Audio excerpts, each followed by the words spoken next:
पंतप्रधान हे देशाचे कुटुंब प्रमुख आहेत.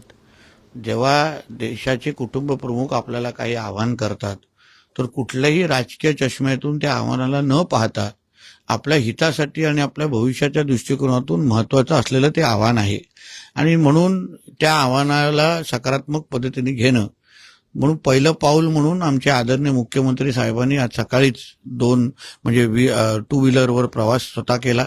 अन्य माझे सहकारी पण त्या पद्धतीने पंतप्रधानांच्या आदेशाचं पालन करत आहेत आणि मीही आज माझ्या घरापासून ते मंत्रालयापर्यंत आज मी चालत आलेलो आहे. देशाच्या नागरिकांनी जे काय आव्हान आमच्या आदरणीय पंतप्रधानांनी केलंय त्याला सकारात्मक पद्धतीने घ्यावं ह्यासाठी आमचा सगळ्यांचा हा प्रयत्न आहे. शेवटी भारत देश म्हणून आपण आदरणीय पंतप्रधानांच्या आव्हानाला सन्मान करणं हे आपलं मूळ कर्तव्य आहे.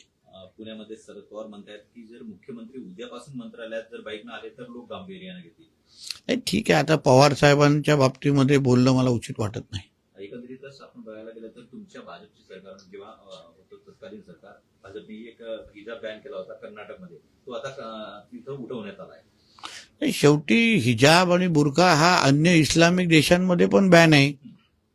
मग इस्लामिक देशांमध्ये जिथे 90% 100% मुस्लिम समाज राहतो तिथे